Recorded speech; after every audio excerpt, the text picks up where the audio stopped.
In the heart of ancient Greece, where mortals gazed up at the heavens in search of answers, they made a decision that would echo through eternity. They would not just worship their gods, they would bring one down to earth. This is the story of Olympia, a sanctuary not just of athletes, but of deities. And in this sacred city, one god reigned supreme, Zeus, king of all gods. The people of Olympia, triumphant after a recent victory, decided to honor him in a way never before attempted. The idea was as audacious as it was brilliant.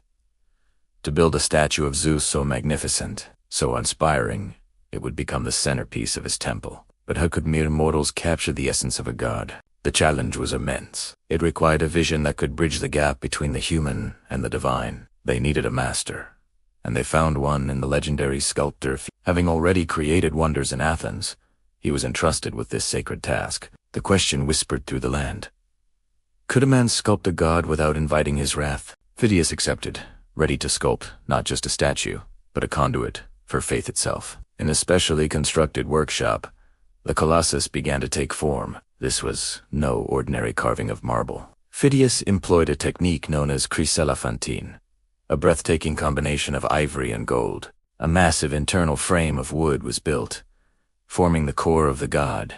Then, painstakingly, carved ivory plates were attached to create the divine skin, while shimmering sheets of hammered gold formed his hair, beard, and majestic robes. The scale was staggering. Zeus was depicted seated on an ornate cedarwood throne, adorned with ebony, ivory, gold, and precious stones. In his right hand, he held a small statue of Nike, the goddess of victory. In his left, a scepter topped with an eagle. He was so immense that had he stood up, his head would have burst through the temple's roof. When the doors of the temple were finally opened, a hush fell over all who entered.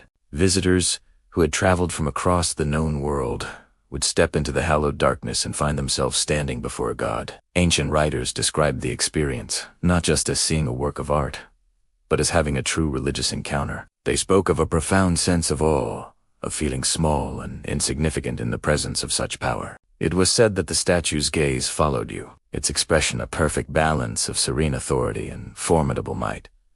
People didn't just worship the statue. They feared it for it embodied the raw, untamable power of the god it represented. It swiftly became known as one of the 7 wonders of the ancient world. For nearly 800 years, Zeus sat on his throne at Olympia, a silent, golden testament to a bygone era of faith. But empires fall, and beliefs change. As the Olympic Games were banned and the temple fell into disuse, the statue's fate became uncertain. What happened next is shrouded in mystery. Some historians claim it was destroyed when the temple burned down in the 5th century AD. Others believe it was moved to Constantinople, the new capital of the Roman Empire, only to be lost in a palace fire there.